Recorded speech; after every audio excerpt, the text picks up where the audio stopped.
after over 5 years, we now bring you the second video interview with James Casbolt. In Bases 4, Casbolt expanded on Barry King's material, first released in Bases 1 and 2. King talked about generated life forms, horrendous mind and population control programs, Mannequin and Puppet Master, all going on in Britain's Berkshire countryside at a base under the village of Peasmore. Casbolt highlighted even more horrific programs involving children, genetic experimentation and further terrifying details. And even a base under Parliament itself called CLC-1. In Bases 2 and 4, a further witness, Matt Todd, gave us even more detail with the involvement of the US military in the abductions, or MILABs, and how he killed 4 Greys at a base where people's souls were kept in cages. Bases 7 gave us super soldier Dave Marrow and his trauma-induced Monarch programming.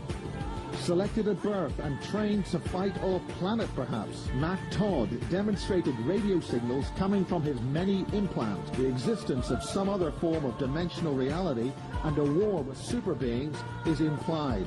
So now, in Bases 9, we present Michael Prince, aka James Casbolt. This time, the SS comes into focus and the nightmare continues. That is, if any of these claims can ever be proved with factual, evidential data. James Casbolt. James, we met in a previous persona as James on previous edition of the Basis series. You've got a different persona now, or you've got 2 different ways you portray yourself to the public. Can you explain what the difference is, or why you've changed, or has there been a change? Michael Prince, James Casbolt? It's just a simple matter of I'm using the name, my birth name, Michael Prince. Right. That's the name I was given at birth by my biological mother. So where's the story of the Casbolt? What's the story? That was a family I was adopted into, the Casbolt family. Yeah. So that was 81. Yeah, I need to go back to the beginning when I was a baby, the origins of Project Ibis. It was the name of the project I was involved in, born into, effectively, was named Project Ibis, and it was run by the NSA and MI6. And it was tracking 42 children from different countries, and all those children were brought to a facility in Canada in the Rocky Mountains, underneath a small town called Nelson. And what countries? Why were they selected? According to the file information that I've seen, they were selected for because their DNA. The NSA information that I've seen says that we have what they call blood prime, which it states Anunnaki DNA. What is blood prime? What specifically are the differences? I think it's a type of alien DNA, human, alien, hybrid. Is there any particular rhesus negative, positive, or anything like that? I think there's the rhesus negative factor in it. I think the O negative factor. Yeah. So how are the children selected as such? I mean, does that mean there's some means of selecting? Is it from different, at birth, people's bloodline? Medical records? I think the mothers were selected, and the embryos were cloned embryos grown in an artificial environment, test tube babies. And I think those, from my understanding, those embryos were then implanted into specific women who gave birth, and then at the time of birth the children were transported to the underground facility at Nelson in Canada. The name of that facility was a Q552. Where's Nelson? Is it in Manitoba, Winnipeg, somewhere? That's a small town in the Rocky Mountains. It's in British Columbia, Canada.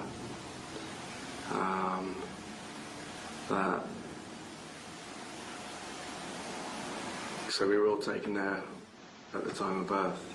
Some from America, I think. There was some from South America, obviously, some from the UK. I don't know who the other 42 children are. I've got a rough idea now. Why 42? I don't know. Is it just that's what the sample was? There's no significance in it? I don't know. I'm sure there's significance in it somewhere, but I don't have that information. Many of the children were transported on private CIA jets, small charter jets. Or just like Learjets? Yeah. And transported there. So what's the program? What specifically is the purpose of it? There's a lot of effort being put into this then. Why? Project IBIS, it's again the Nazi connection. The name comes from the Giza intelligence group underneath the Giza pyramids, the Nazi group in World War II. What Nazi group is this? It's known as the Giza intelligence, the Nazi group. And which part of the Giza plateau were they involved with? I don't know. I just know they were based underneath the Giza pyramids. There was a facility, the Nazis in World War II, and the name connects to Thoth, the immortal, and the Egyptian. His some connection with an ibis bird would represent Thoth in Egypt. And what were they trying to find in Egypt, or what did they find in Egypt? I think they found some kind of life extension technology. And this was effectively, this was a major part of the IBIS program, was life extension, regeneration. Is there some kind of chamber that you could mention, or any particular area? Yeah, there's the emerald chambers. The emerald? Or the emerald rooms. But I think that's in more than one location. I'd rather not talk too much about the emerald rooms. I'd rather just focus. Because it's such a complex subject. It's Is this to do with the storage of souls on the earth and the recreation on earth? This is very much physical. This is at the Q552 we were being indoctrinated with Nazi principles and Germanic principles. Were you indoctrinated by Nazis? Yeah. It was Nazi. It wasn't just Nazis there, but there was a big Nazi presence. Some of the philosophies were indoctrinated with there. You see those philosophies in Germanic organisations to this day, like the Odinist Fellowship in this country. The philosophies are based around, obviously, the creation of an Uberman, a Superman. But they see life on Earth as a means to an end. They're not trying to get somewhere else. They're not trying to get to heaven or another planet. They want to become physically immortal in this body, on this earth, and stay here. Now, we're also indoctrinated with the Germanic belief in endless warfare. That would be our reality. Once we stayed here physically, our reality would be endless warfare. And there'd be periods of rest. Purely to maybe reorganise the logistics, or? They talked about the 1,000-year Reich, the 1,000 years of peace, which would be periods of rest in between the warfare, and then there would just be a continuous cycle. And that was effectively how they'd indoctrinated us to be assassins when we were older, so we could keep functioning. If we were concerned about the next hit and had anxiety about that, we wouldn't be able to carry out and function. But if in our mindset, if we believed that we were designed for endless warfare and it would never stop, we would just accept that and be relaxed when we were involved in assassination. And what kind of assassinations or what kind of missions are we talking about here?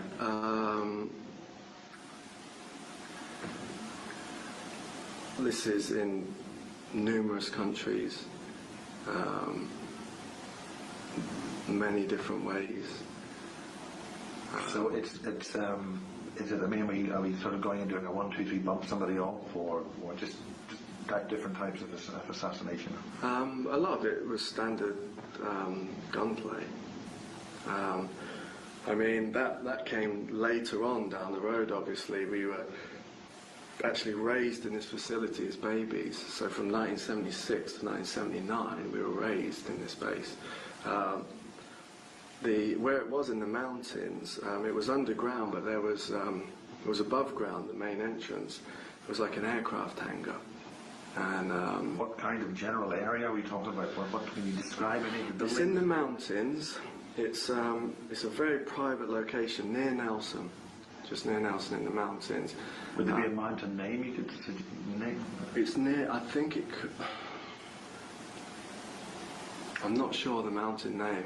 I know that there's a logging compound nearby, and there's an old access route near the logging compound that actually takes you to the base in the mountain. And Nelson's a very small town.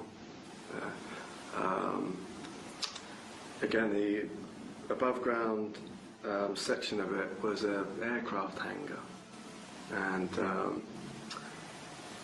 when we were first brought there as babies... So is it got a runway and landing place, or...? It's fenced off, high fences, and it has a runway in front of the aircraft hangar as you come in. But the aircraft hangar's sort of fenced around. The runway's here and the aircraft hangar's here. Yeah. It's quite a big building. But as babies, we slept in the aircraft hangar often because it was essentially a trauma centre, so they wanted us to be exposed to the cold. And there was sets of cots in there. So this is high up, or maybe it's a couple of thousand feet up? High over the Rocky Mountains, yeah. Very high. It's near Banff National Park. Right. So we were kind of being exposed to the elements, essentially. We slept there in the aircraft hangar with the doors open. And there was rows of cots, and we were under 24-hour armed guard at all times. So we couldn't be rescued from that facility because there were factions there that would rescue us at the first opportunity. The people that... Like the parents or the... Well, special forces groups. The people that guarded us were... They wore black uniforms, and they wore black masks, but sometimes they wore the ultra-modern SS uniform. What's that? It's kind of like your standard SAS Black Ops uniform. It's black boots, black trousers, black top, but it has chest plates and there's leather around the arms, and it has the SS double root on the chest. The SS symbol. And so that's a modern uniform. When you're saying a modern uniform, you're talking about post-World War II? Yeah, this is the modern SS uniform. Yeah. So getting back to this SS uniform, I think, what era are we talking about? 70s? This was 1976, and we were first taken there as babies. So that means that that's the SS wearing those uniforms in Canada. Mm. So they must have authority to do so. There was some kind of internal war going on in the military and in the intelligence community. So are you saying this is therefore a Nazi organisation that's doing this? Yeah. So by inference, it means that the connections with AL499 and the other places in the UK must be essentially under Nazi control, or is that NSA control? Well, this is it, you see. There's a big Nazi element within the NSA, because this was officially an NSA facility, the Q552 at Nelson. This was an NSA base, officially, the Q552 facility at Nelson. Now, there's a major Nazi element within the NSA. So that essentially is saying that the NSA is a Nazi organisation and a survivor organisation from World War II? Yeah, I'd say that's a fairly accurate statement. So de facto, World War II was won by the Nazis? I wouldn't say they won, but I wouldn't say they lost either. It survived there. It survived. Yeah. In an underground fashion. if the NSA is essentially protecting the Nazis, or the Nazis are running the NSA, Yeah. is that what you're saying? I'd say that this faction is running MI6. Just to go off topic slightly before I carry on about what happened at the Q552, my main contact in MI6, he's a director of special operations, a man named Alfred Bonner. Is this your current contact, or was your contact? He's been my contact for years, and he's my current contact. I've carried out many assassinations under his instructions. So you're saying this publicly? Is this? He's not publicly known, but people can contact MI6 and ask to speak to Director Bonner. You can contact MI6 on the website, on the phone number, and MI6 will admit they do have a Director Bonner there. So what is the function of telling us about this now? Are they inviting people to ask those questions, or do they want that information out? They want this information out. Alfred Bonner, he's from Bavaria, a German, effectively. He's, you see him, very interesting looking man, your classic Aryan giant. The guy's 6'6", looks about 52, huge guy, yeah, massive shoulders, very blonde hair, going almost white now because he's getting a bit older. Wears your classic MIB outfit, the fedora hat, that's his style of dress. Wears the fedora hat, black suit, piercing blue eyes, has a scar down his left side. That's from the officer class, from fighting? I'm not sure where he got the scar. This guy, amazing guy. The characteristic of German upper class is to have a scar. Oh, it's interesting. From sword fighting. It's interesting you say that. I didn't know that. Very interesting character. He from Bavaria, close friends with Henry Kissinger, or Henry Kissinger also from Bavaria. Who seems to have an amazing ability to stay young and healthy, relatively speaking. Alfred Bonner was a director of security at Dulcie at the time of the Dulcie rescue. Now there's been a book published by Pilkington, I think it is. I could stand correcting, saying the whole Dulcie thing's a fraud. No, they've stuck bits on the mountains to make it look as if what's going on. No, Dulcie is real. Dulcie's 100% there. So, I mean, why do you think there'd be elements within MI5 publishing books saying this stuff's wrong and it's shadows and it's a fraud? I'm not really interested in the whole... This in your recent book that's been published? You know, I'm not really interested in all that. I know Dulcie's real. It's an important place for the New World Order. So, what's the function of Dulcie? I mean, we've heard certain underground things in it, which were released in the late 70s. Is there anything new about it? Is it current? I don't... I've got a friend in the CIA who works at Oak Ridge National Laboratories in Tennessee, and he often works down at Dulcie. I mean, he sent me pictures of the first level, got colour photographs. And it's not really, the first level isn't high tech. It's kind of just a damp old base, you know, like sort of it's a bit run down, the first level. Not what you'd expect to see at all. The old elevator shafts and things. Are you able to provide those pictures at all? Yeah, I can. I think they were released on Project Avalon a couple of years back. Right. I can show you those pictures. You know, but when you go down the levels, it does get more advanced down there. It's essentially. Have you been down to those levels, or have you been shown them? There is connections with IBIS and Dulcie. Dulcie is essentially officially it's a psychiatry centre. When the employees walk around the facility, there's certain sections with people in like hospital rooms, with almost like prison rooms in a way, but not with bars, like plastic windows, thick plastic, and you know, you have people there, you know, in hospital gowns and sitting on their beds, and the the briefing is that they're incurably insane and that they're doing high-risk drug treatments on the insane. And it's actually a top-secret psychiatry facility. That's what they're first told when they go in there. So, and then they never come out? These people? Yeah.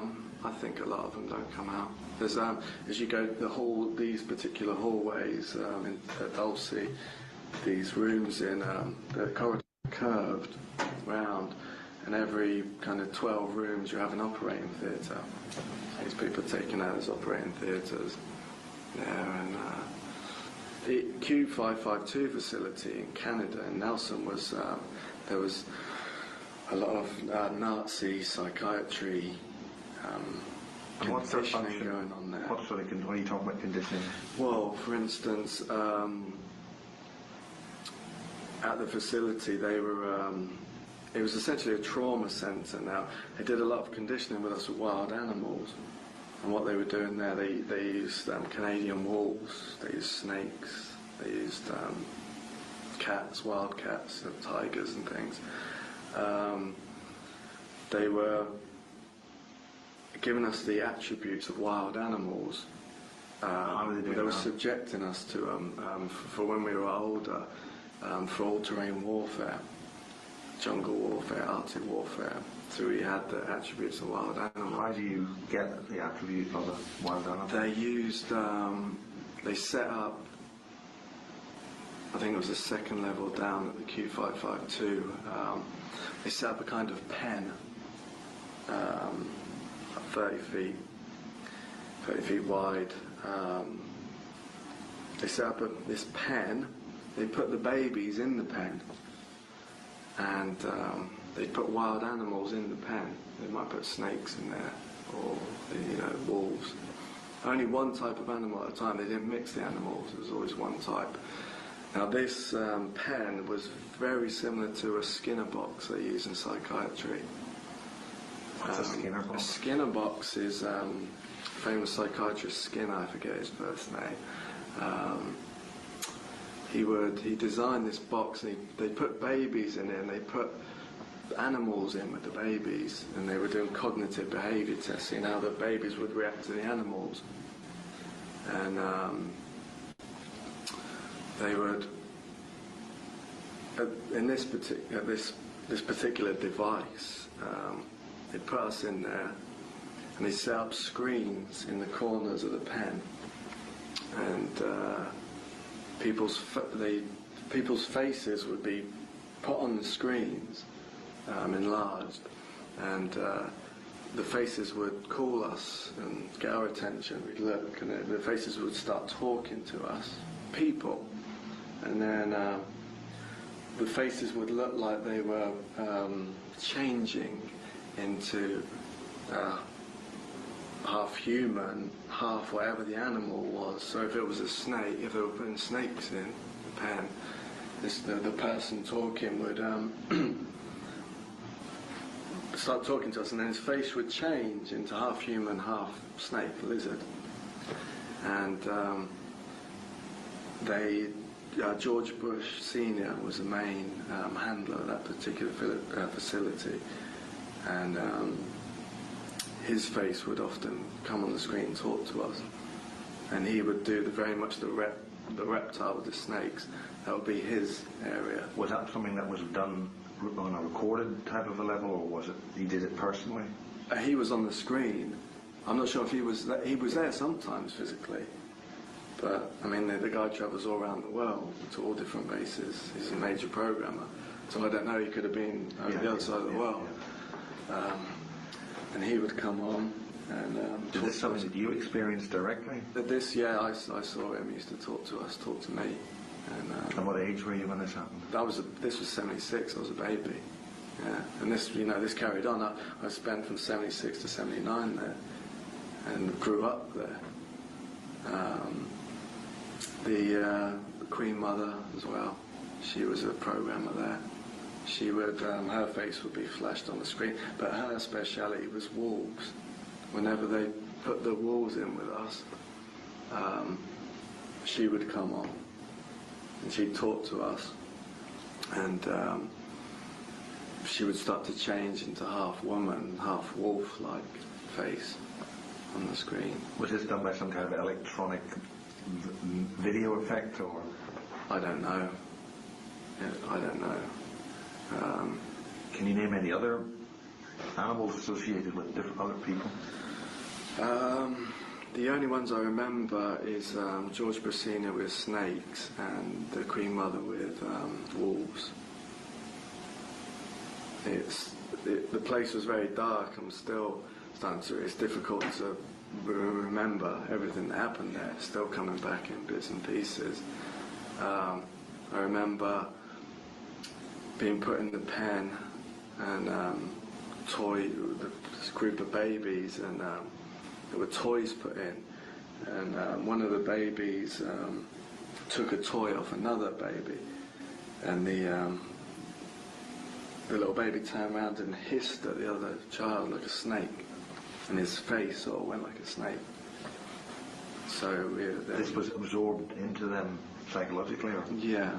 Into their psyche? Yeah. And with the DNA anyway, the Anunnaki DNA that the NSA were looking for.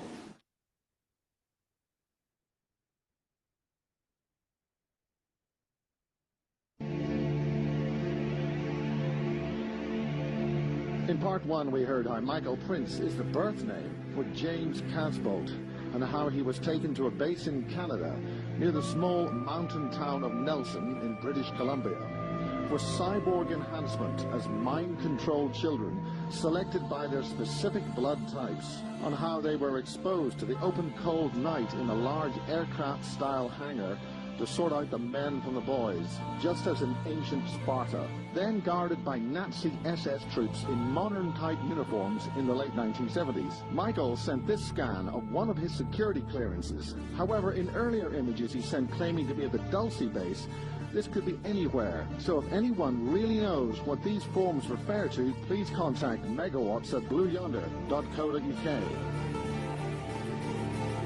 What age were you when this happened? This was 76. I was a baby. Yeah, and this carried on. I spent from 76 to 79 there, and grew up there.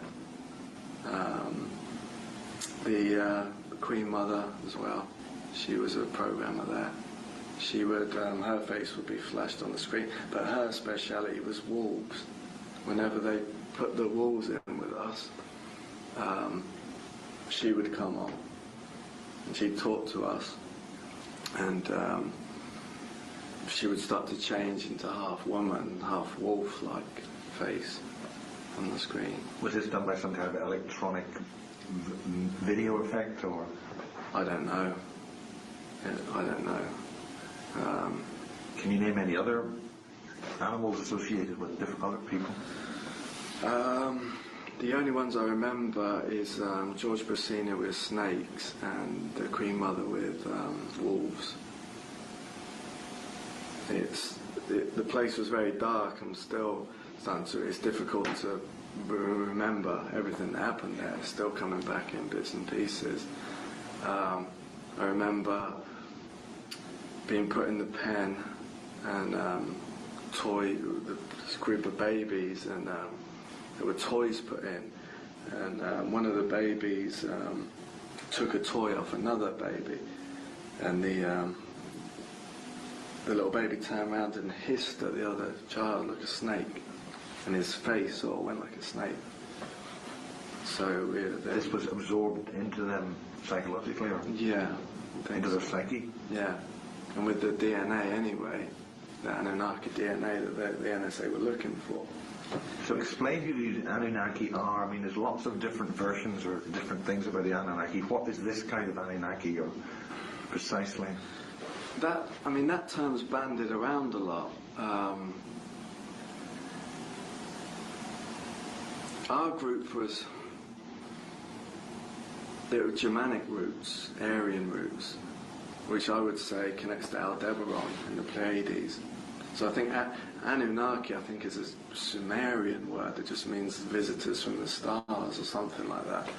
So I think in our particular group, our heritage was I mean, we discussed this before in the last interview, I think. You know, it goes back to France, Germany, Bavaria, Greece, you know, the Middle East. Goes back. And to Egypt? To the yeah, definitely Giza? Connections with Egypt. Yeah, the tribe of Dan and Kaish. Yeah, definitely connections. So that's... This is a white race, a white Germanic, well, Aryan race. I don't mean just blonde hair. So we were being conditioned every day, and into what? What function? Assassins, mainly. Assassins. There was, there's psychic things, remote viewing and that, but it's mainly assassins. Physical soldiers. This is why they wanted the all-terrain attributes. So just basic soldiering? Not basic soldiering. Specific operations.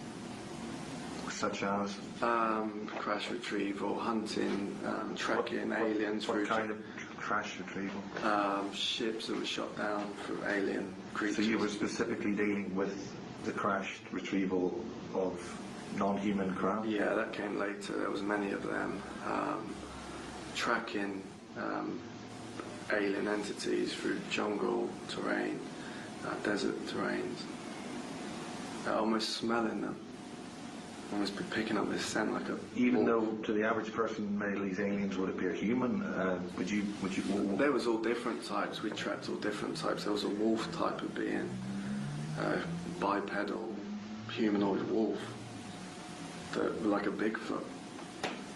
So we tracked those creatures. We tracked those. Were they people indigenous to Earth, or were they walking like through the next dimensional? Or no, these were physical creatures that physically travelled in ships. There was a landing zone in. There was an NSA facility on the island of Penang. Dense, the Looking Glass facility, dense jungle coverage. Regular physical landings. Ships would come down there. Some of these wolf beings. Did you ever see the ships? Or? Yeah, I saw the ships. That came later in the early 80s. I just can stick to this, what happened in Canada. So we're being conditioned there. And essentially being tortured. It was a trauma centre.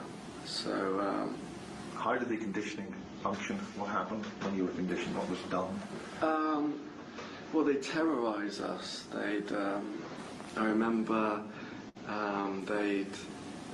the guards, these SS uniform guys, would they brought a huge snake into the pen one day, and I think this was some kind of anaconda from South America. You know, it took like 3 or 4 of them to carry it in. You know, this was huge. And they put that in, and I remember a young girl there was involved in the program, and somebody about 18 years old, and they fed someone to the snake in front of us. Alive? Yeah. It's difficult for me to look at the memory and look at the person, but I know someone was. In the same way that we'd feed live rats to snakes. Yeah. Watch live mice. Yeah. And what was the function of this? I think they would break us down, terrorise us, to control us. I saw a lot of that stuff. Saw a lot of people, and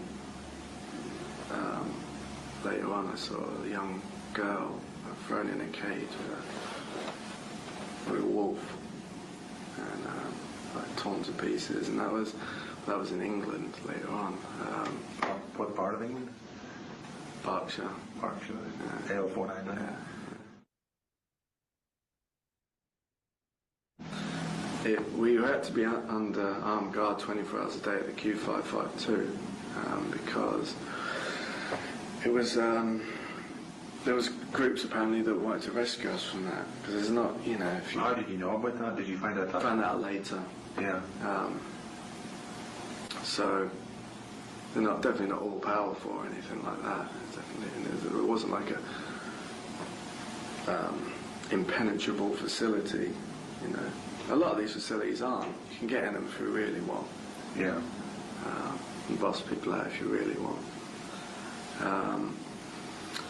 We got to 1979 now, and we'd been raised there for those years between 76 and 79, and we were all put in SUVs, convoy of them, to be driven down to another base in America, Dulce, Mexico. Yeah, being driven, transported down to there in a convoy, and I remember we hadn't got that far out of the base. I think we were still in the mountains, and a helicopter seemed to come out of nowhere. Small special forces group came out, and there was a shootout, and some of the guards shot the children. Some of the SS guards shot the children before they could be rescued.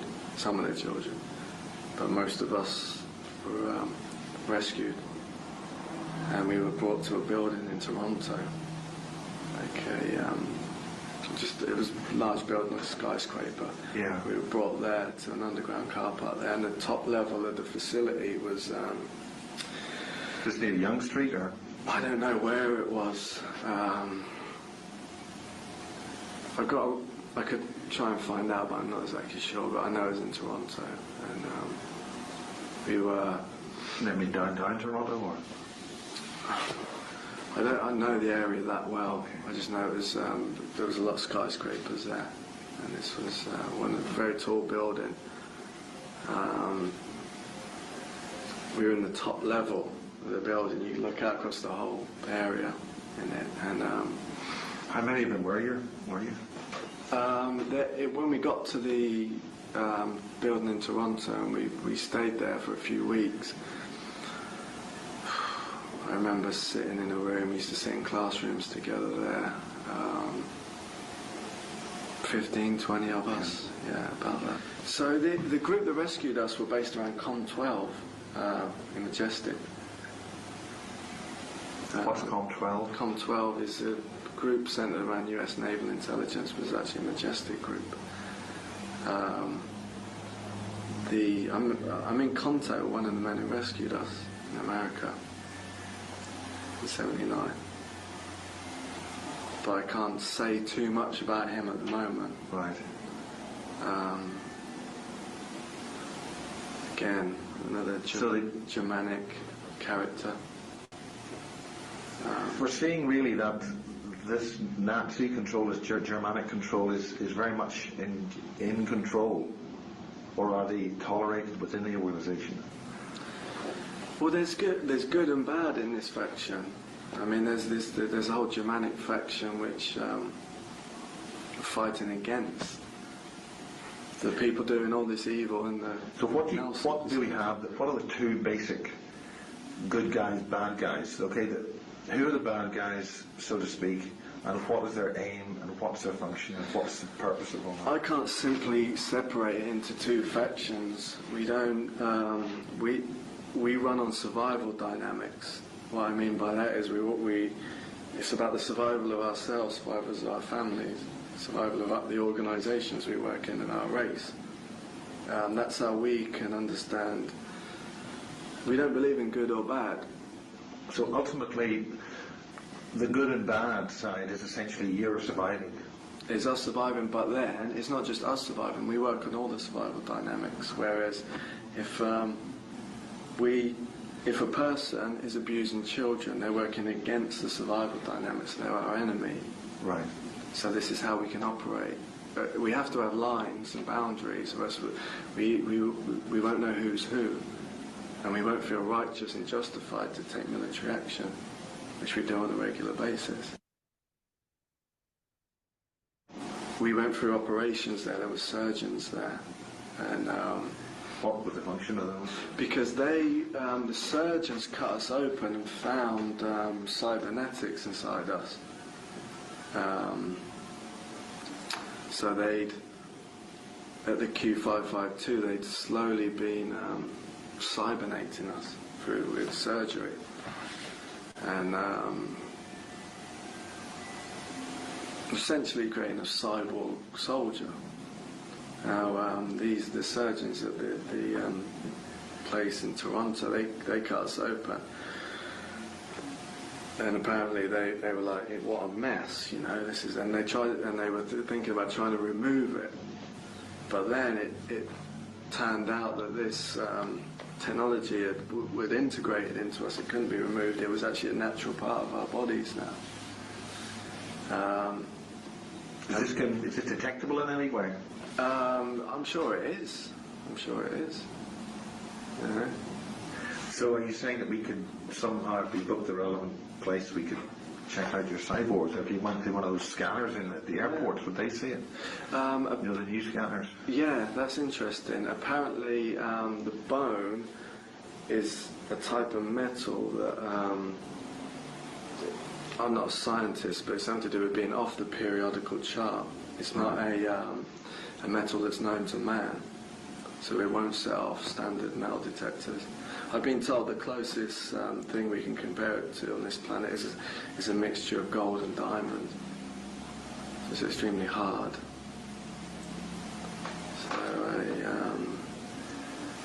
So you don't know how that works technically? There's apparently that's the bone, and then there's a small layer of kind of mechanical armour built around that bone to reinforce it further. And is it sort of grown around it? Apparently that is put in by some, it's nanotechnology, the small layer of mechanical armour around the bone. The bone itself is apparently metal, this type of metal, and it's built with nanotechnology. Apparently they put some like worms or something in you, metallic worms, and they lay eggs, something like that, and it builds it. Is there a process name there? Is any kind of... I think it's connected to the name of the Osiris program, the Proteus program. Right. Is there anywhere we could look that up? Is there any documentation we could look at that? Not really. No. I mean, I've got information from NSA databases, but it's not documentation. Yeah. So it's stuff you could look up on the internet as such. This stuff's never been talked about. Again, they're slowly cybernating these soldiers. What's the program name involved with that, or where is it happening? How's it happening in other facilities? It's the umbrella project of IBIS, with numerous projects in that umbrella, including Mannequin.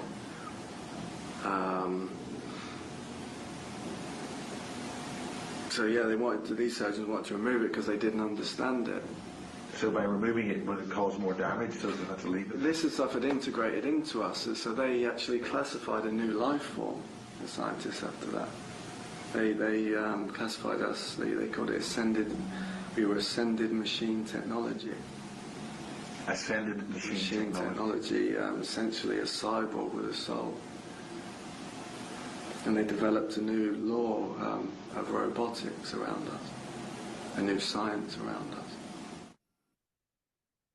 Does this develop onto the Super Soldier program? Yeah, because they wanted to do things like they wanted to jump out of a plane without a parachute and land in the jungle, in the sea or in the jungle, run 40 miles through the jungle, and then take out your target and be picked up. Are you able to develop anything more on that story? Well, this came late to all these operations. What do you mean by later, in the 80s? Well, there's so many. I mean, the operation in Malaysia, for instance, that was a jungle warfare operation. Which operation in Malaysia? In Malaysia, on the island of Penang. This was... and on what grounds and what type of military action are you talking about? the lethal action, assassinations, we're having to take the fight to them.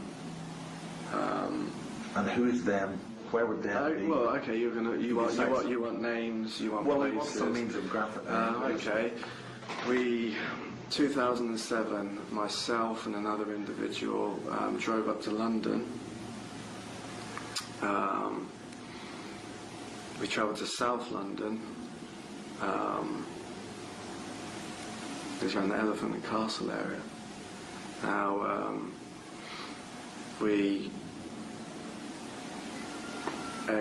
an SUV pulled up with MI6 operatives in that. We were given a briefcase. The briefcase had the pistol that I've used for years for assassinations, which is a 9mm Smith & Wesson with a pearl handle, and there's a symbol of a black dragon on the handle. And I call that gun Drago. And we were given that briefcase with that pistol.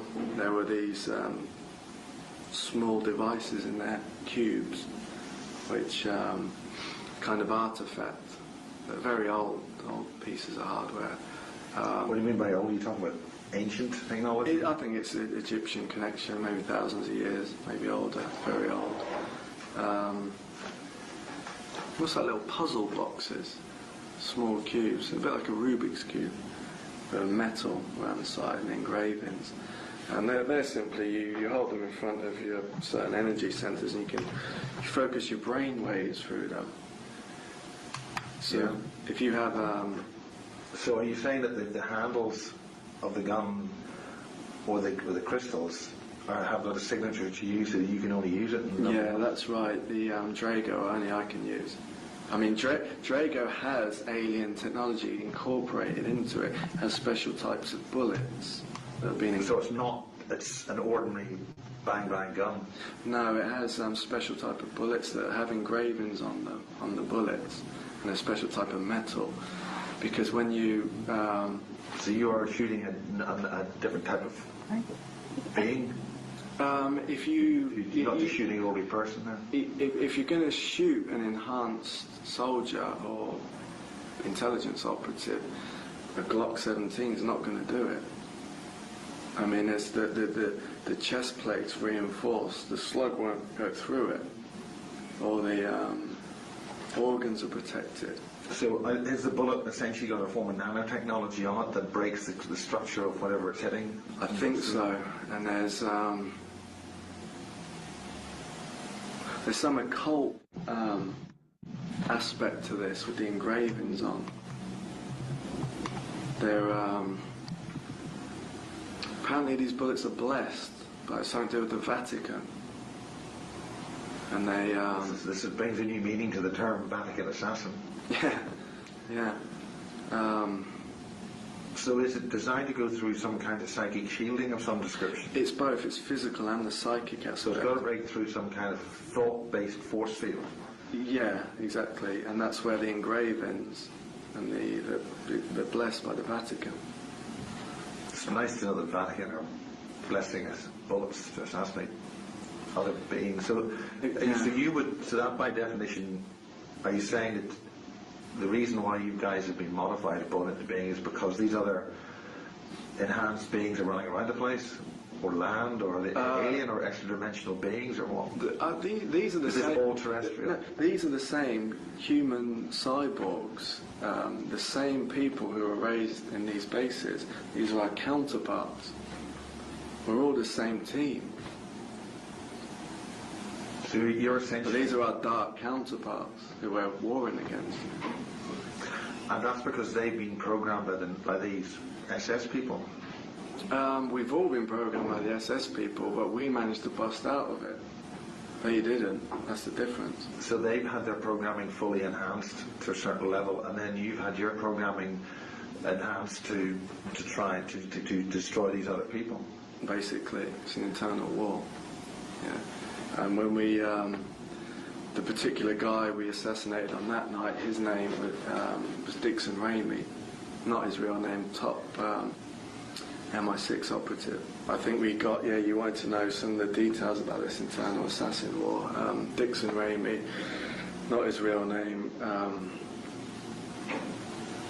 an MI6 mind control handler. He was my handler in the early 90s, and a handler of many prostitutes, many mind control prostitutes.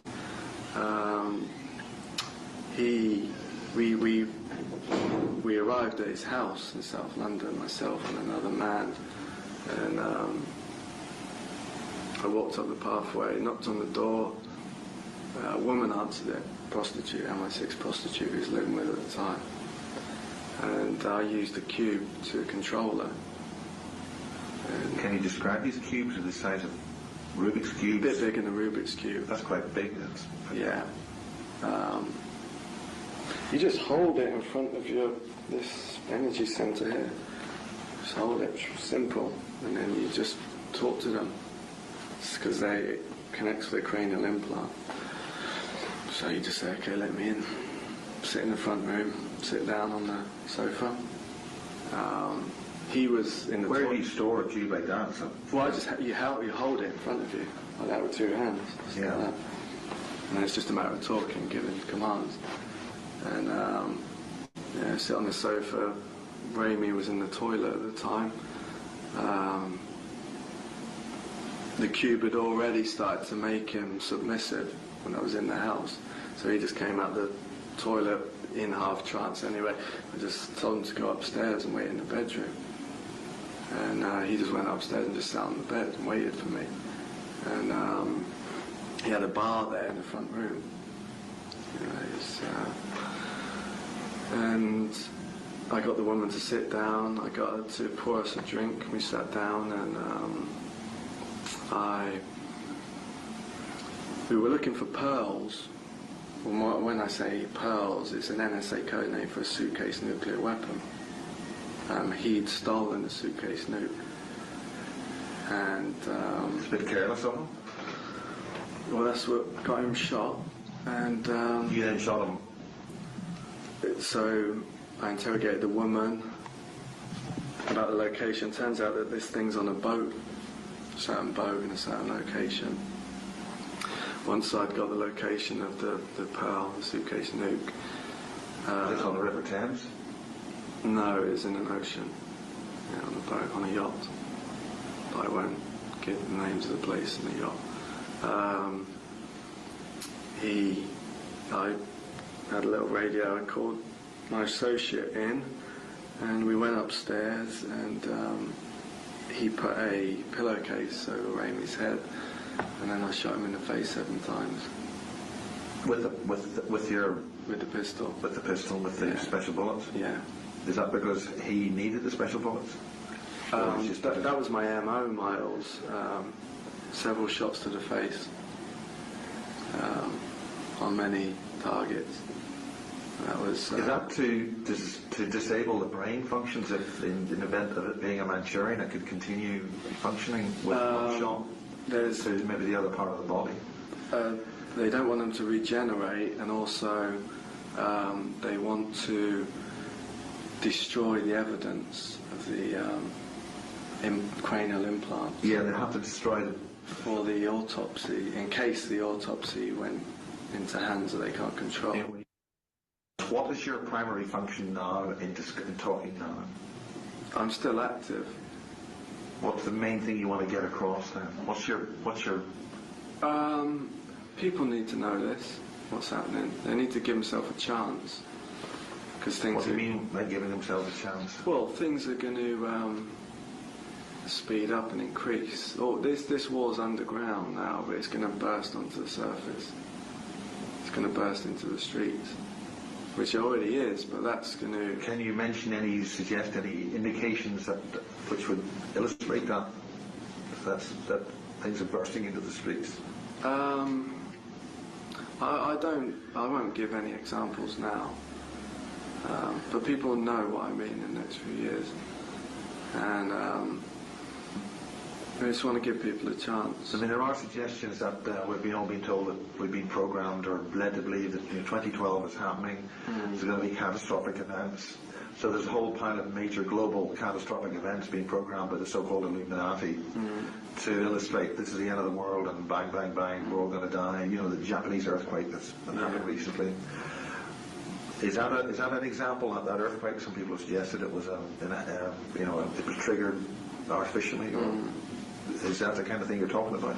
Well, I was in Knightsbridge at the time, and I was contacted. It was just around the corner from Buckingham Palace. I was staying at Knightsbridge Hotel, and I was contacted by MI6 the night before, an official MI6 email address. And I was told tomorrow there's going to be a terrorist attack. And the guy who contacted me said, we wish we could stop it. And they called it the Day of Rage. And because there were a lot of YouTube soothsayers saying there will be an earthquake in Japan on Friday, and there was an earthquake in Japan on Friday. And I replied back, I said to him, you know, it's another terrorist event, what do you want me to do about it? And then the next day, the tsunami happened in Japan. So it's not a case of all these disasters are coming; they're happening. They're being made to happen.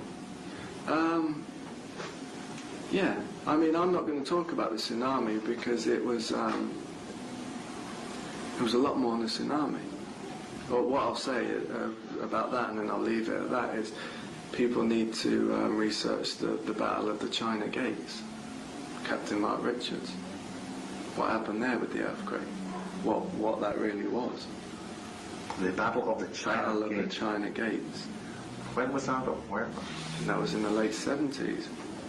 And then the earthquake there in China killed a huge amount of people. Well, that's all I'll say about that. I've given the name, people can research that themselves. Captain Mark Richards, Joanne Richards. Yeah, the body can, practically any wound can be generated. You're essentially indestructible. It can regenerate pretty much any wound. Get your arm blown off. They've got multiple cloned body parts of you, cloned organs, cloned legs, cloned arms. They'll just reattach another arm. So it doesn't grow back? No, it doesn't grow back. Wounds can regenerate themselves. How quickly? A matter of hours? In seconds sometimes. Yeah. And how is that done? Is that done with your own power of your mind, or in different hands? It's a kind of automatic process. So it's done by the healing processes of the body, naturally? Yeah, it's almost a speeded up healing process. But then if you suffer catastrophic wounds, you get your legs blown off in Afghanistan, they'll ship you to hospital, they'll attach new legs. Cyborg. Is that what the coma hospitals are about?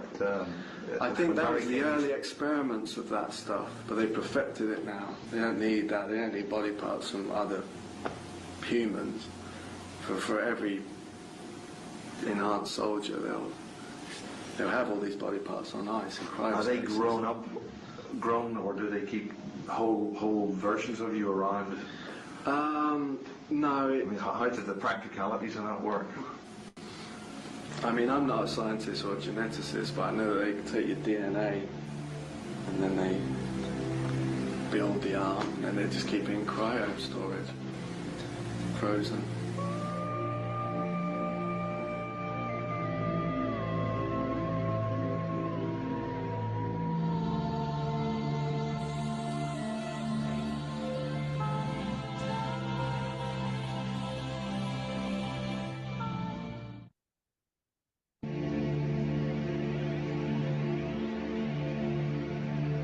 In part 2, Prince described in 1979 how he survived the rescue of enhanced cyber children as they were in convoy from the Canadian Nelson base, and then being taken to Toronto, where MI6 took charge. On active service in 2007, at a location near the Elephant and Castle area in London, he described assassinating an enhanced soldier who had stolen a suitcase nuclear bomb, or Pearl, and shooting him 7 times in the head with his 9mm Smith & Wesson pistol to destroy the cyber enhancements in the victim's skull. He described how this was done using a strange small cube of ET or ancient origin, which was able to control the victim. So for more claims and details, back to Michael Prince in the Bases 9 interview, 2011. That was on the island of Penang in Malaysia. There's a NSA facility on the island there. It's a looking glass facility. What's a looking glass facility? They use looking glass technology there. It's a piece of hardware. Project Looking Glass remote viewing thing, or? It's a piece of hardware, looking glass. It looks, I mean, I got a photograph of it. Is it the set of glass structures, or why is it? It's almost like a gold-coloured metallic cannon with coils on the back of it, and they run mercury through the coils, and it opens up portals. They can look into different timelines with it on a video screen. Is it human-derived technology, or? I don't think so. No, I'd say it's alien-derived. I'm not 100% sure. Right. I'm not 100% sure where it comes from. But I mean, this particular event would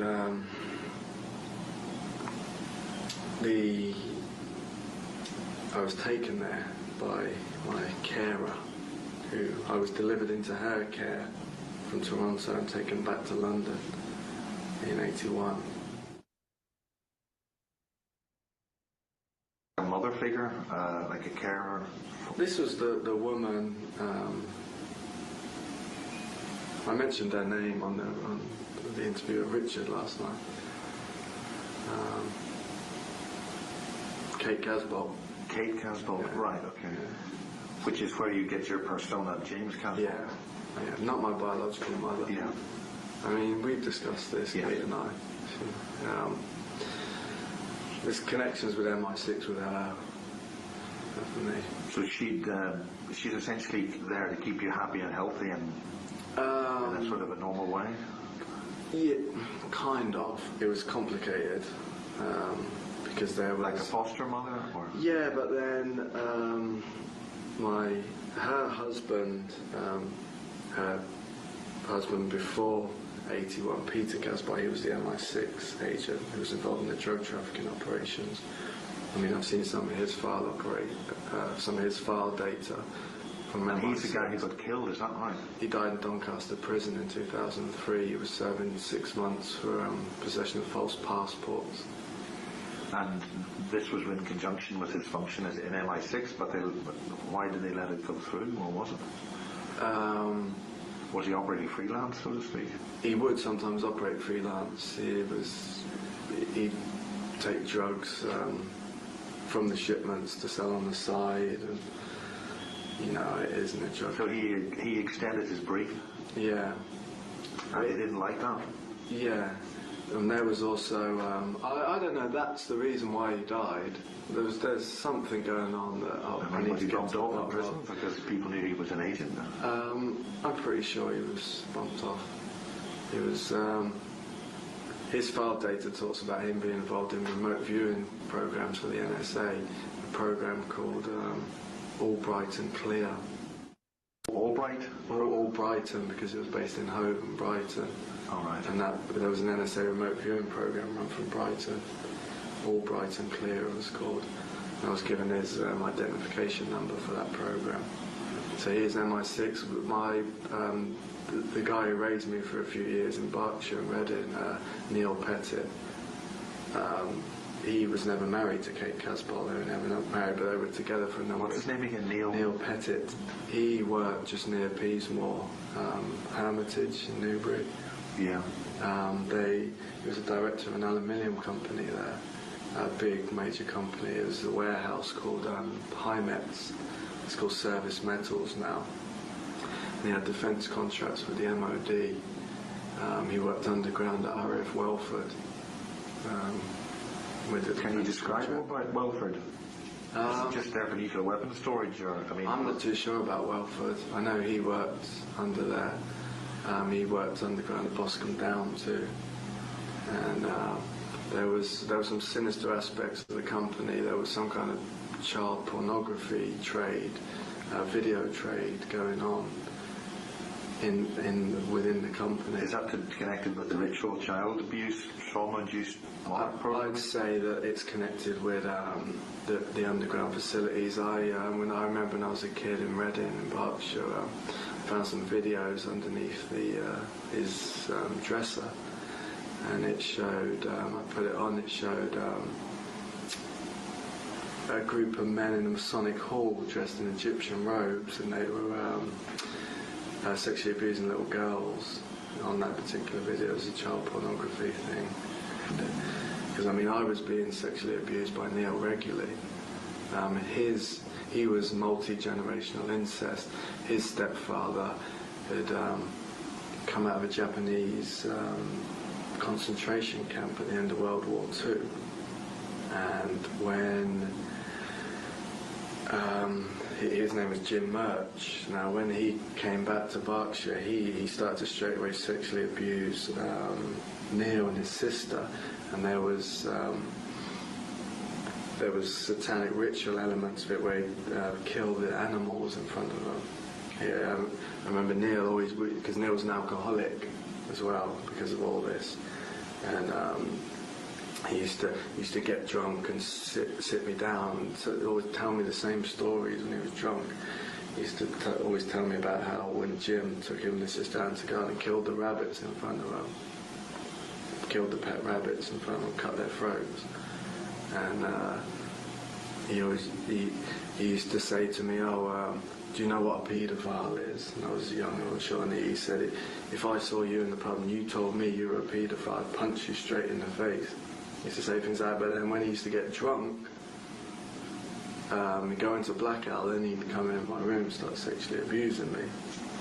And I think it was a kind of valence, whereas he was acting out what was done to him in a really drunken state. And you know, I've been interviewed by CID in Cornwall about this, about the sexual abuse with Neil. It's on record. He lives in Australia, in New Zealand, and when I saw him a few years back, he says, "Oh, you know, I got this old German guy who lives next door to me, and I think he's a Nazi on the run." And we've got really close. He comes round all the time. He pretends he's senile. Oh, He's not. So this whole Then how does he pretend he's senile? Yeah. But is he working for the Nazis still? Well, it's just no coincidence. He's got an old Nazi next door to him. He pretends to be senile, but he's not. Yeah. Okay, just before I say that, I'd like to say I'm not biologically related to either of the families I just mentioned, the Casbolt or the Pettits.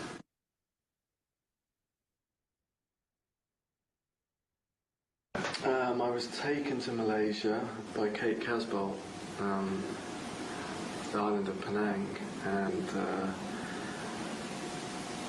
straight away remember being walking along a little road in the jungle there. There's a picture of me in the jungle at the time, holding a snake in front of the temple.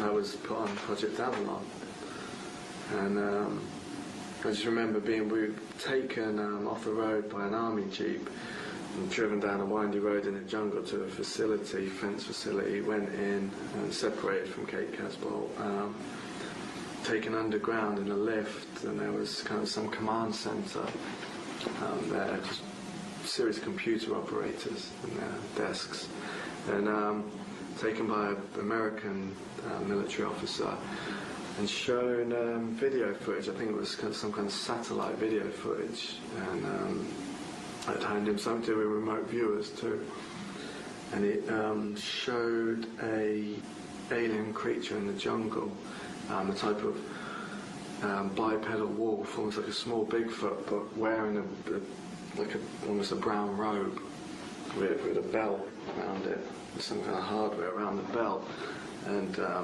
it was a still camera shot. I personally think it was taken through the eyes of a remote viewer, and they were connected to satellite. I think it was a camera shot through So their you eyes. you can directly photograph and record what people see, either by telepathically remote viewing in, or by an implant, or By an implant. It's all very physical, and I think that this was what the remote viewer saw just before he died, because this creature, as far as I know, killed that remote viewer, and that was the last thing he saw. How did they kill a remote viewer? I think he shot him with some kind of particle beam weapon, because I saw these creatures operate those. So I mean, the remote viewer is physically not where the being was. No, he's physically tracking the being through the jungle, and he's I think he's seen him from a distance, but when I say remote viewing, he's like a camera, he's zoomed into him from a long distance, using his physical vision but using his remote viewing abilities to zoom in. Right. And so when the other being shot him, did he shoot his presence as a remote viewer? Did he see like an orb or something? How does he see something? No, he's physically there. The soldier's physically in the jungle, tracking this creature through the jungle, but the creature's at a distance far away. So the soldier has zoomed in with his vision, which is a type of remote viewing, but it's more physical because it's connected to satellite. But then how is he shot if he's so far away? Because the creature on the still shot that I was showing on the screen, the creature turned around like that and has looked. So, from my understanding, the creature had seen him and then, like a sniper, shot him from long range with these particle beam devices that they use. So I was shown that, and I was... The creature growled at the same time, and that was picked up, the sound. And below the still shot, there was a sound wave of the growl.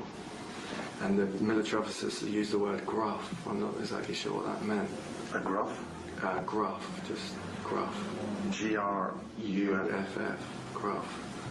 And they played the sound wave to me under the screen, which was the growl.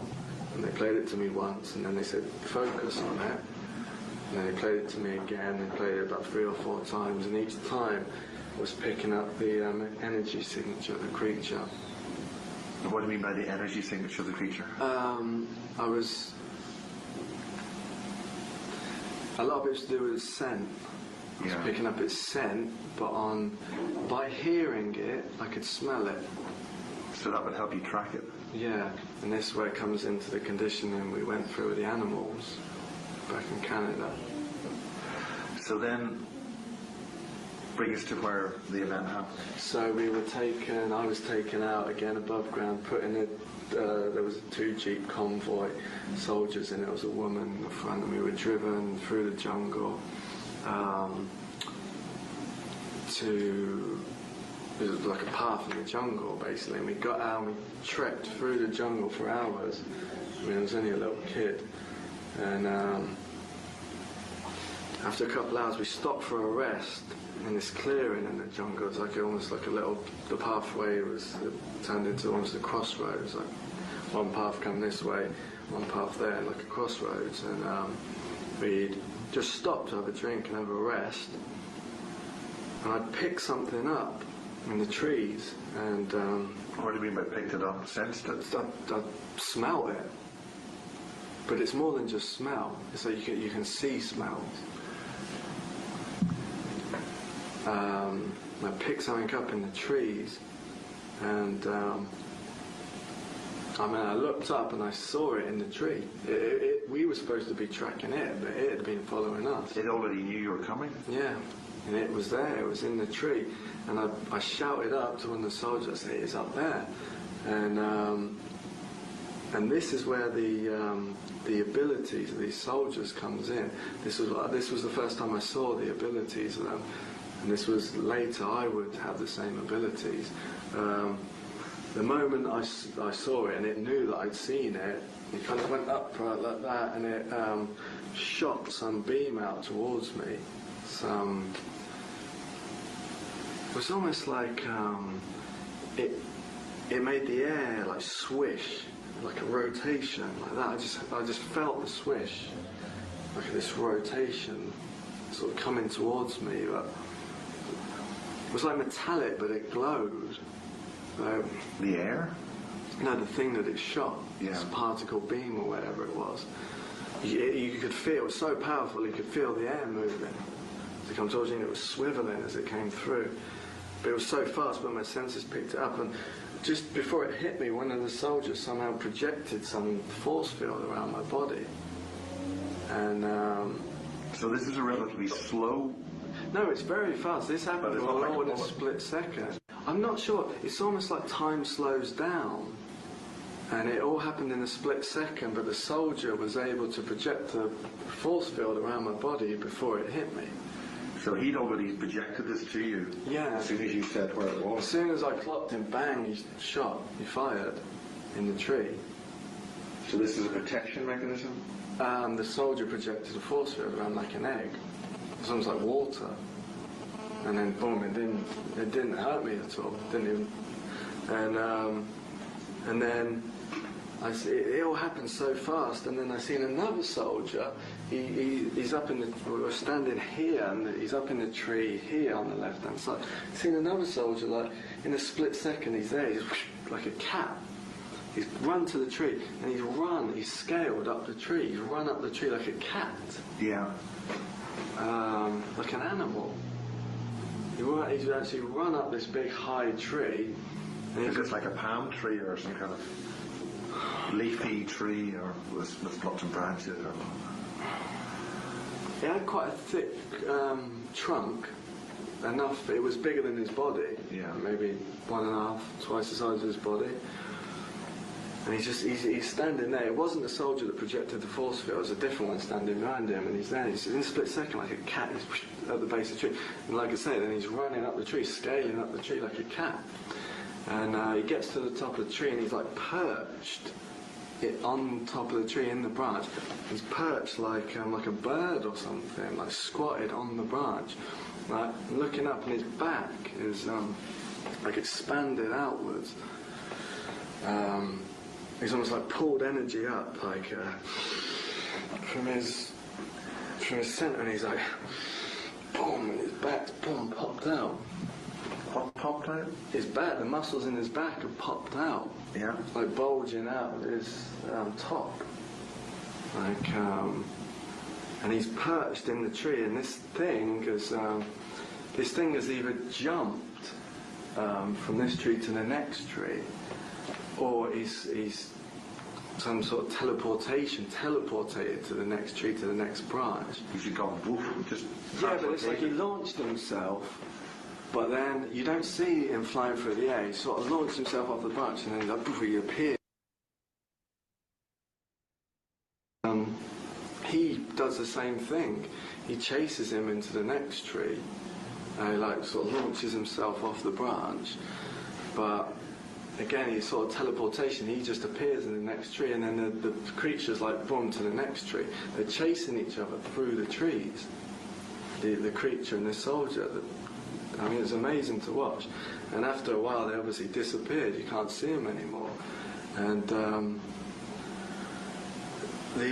one of the operators had a type of laptop computer, and this was like really, he got it quickly next to me, and he wanted me to tune in. I shut my eyes, and I could see a screen in my mind's eye, and I could see the creature's a red dot on the screen moving forward. So is he following the creature, or is he following his compatriot following the creature? The guy in the tree is chasing the creature through the tree. Is the red dot the actual creature? The red dot is the creature. This is some kind of satellite remote viewing thing, link up. And the red dot in my mind's eye is like a map. Is the creature moving in a certain direction, and the soldier following him is a green dot, following him in the same direction. And on the screen, on the laptop with the soldier next to me, what I'm seeing, the picture, the map, is on the screen. So he's tracking it, and he's reporting back to the base. Were there more red dots? Yeah, well, this is it. The other soldiers that were with us started running after them on the ground with their guns. They obviously didn't have the ability to do all this tree climbing thing. They run through, and I saw them as a series of green dots as well, following behind the first soldier, not as fast. In other words, he had backup. Yeah, they were going through, and then I saw another dot moving in, a bigger one. A red dot or a green dot? I think this was a purple dot, the bigger one. And I said to the operator next to me, I said, he's calling in his ship. So he's calling in his ship. And in other words, one of ours. No, the creature was calling in his ship to escape because he was being pursued. And then the operator got on the radio and said something about air support, calling in air support. Must have only been maybe 30 seconds or a minute later. Two huge TR-3 type of aircraft, black triangles, come really low over the trees. The whole ground was like rumbling. Come really low over the trees. I saw there, I could physically see them over the trees. They followed the direction of the firefight, and then after they disappeared from view. And then I heard some kind of missiles being fired. I heard shot. Weapons fired? Weapons being fired, but air weapons. And the ground was rumbling when these missiles were being fired. And then that was it. It had disappeared. And then the soldiers eventually came back. They said he's got away. The creature had got away. He got to his ship and got away. And that caused us major problems. What's the reason of why? Because this creature was involved in our lives when we were adults. There's no coincidence. We were connected to this creature. This creature turned up at Peasmore. This creature turned up at other bases. And is that the kind of creature that Barry King described? Now this was a wolf. This was a bipedal wolf, like a small Bigfoot. With a kind of type of brown robe. You're not talking about something very tall then? Yeah, tall, like a man, but like a wolf, like a Bigfoot. Yeah. 6 foot, something like that. And he was very similar to the flying humanoids, the footage you see in South America. It was kind of similar to that. I think they're creatures, I've heard the name creatures from the Canis Empire being bandied around. I think they're extraterrestrials from Sirius. I've never heard of them before. No, nobody's ever talked about them before. They're on YouTube. But nobody said they're sort of bipedal wolf people from Sirius, Canis Empire. But it's just when I saw the footage on YouTube, the flying humanoids, it was similar to what I saw in the jungle in Penang. And so that was an unsuccessful mission then? Yeah. But how long was that in the planning? What happened that this creature was detected? Apparently the creature had come into the area. There was some military conflict going on in Malaysia at the time. The SAS, the SAS. Is that because those creatures are used to train more of the enhanced super soldier type children by the SS? This creature had come in to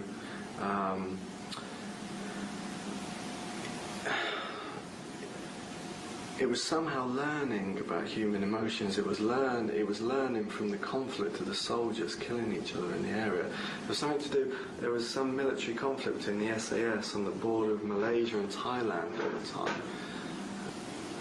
And so this is a conflict that we could look up? Yeah, it was an official conflict, an official war.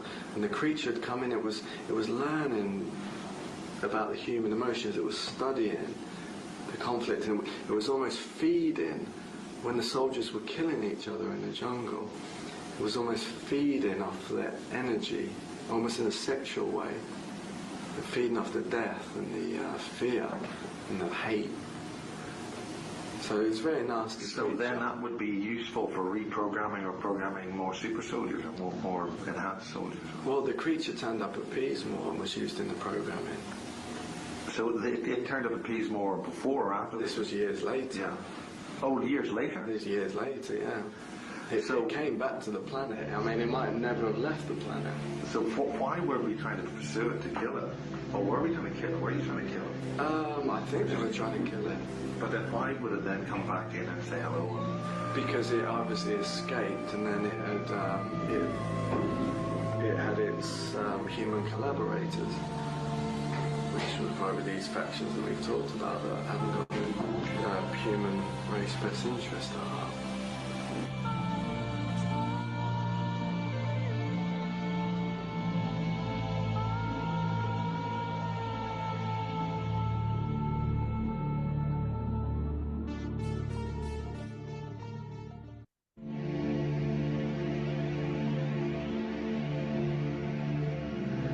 In Part 3, Michael Prince claimed the Looking Glass project was a piece of hardware involving Mercury. It allowed operators to open portals into different timelines. Could this be related to the Nancy Bell project from World War II?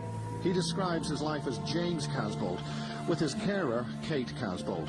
This gave a background to life as James and his stepfather, who died in prison in 2003. The MI6 connection is further enhanced. A complex, sickening family arrangement involving child abuse, satanic rituals, is familiar territory in this dark tale of mind control, the Nazi SS in a modern age, and an alien human war. While a young child in 1982, his service on an active mission in Penang, Malaysia is described. The pursuit of a humanoid bipedal wolf-type alien is described. In this final section, Prince's missions in Brazil and an active mission involving Dave Marrow, who we saw in Basis 7, and a shoot-down of a strange octoform alien creature's craft in St. Ives in Cornwall in March 2011. Prince declares World War III is in progress and we're going to win it. The viewer must study Prince's voice and mannerisms to see just how much of this is actually true, or some kind of wild fiction with access to incredible detail. With more to follow from Casbolt's colleague, the Grid Keeper, and Barry King, we now bring you Michael Prince in Part 4. Any further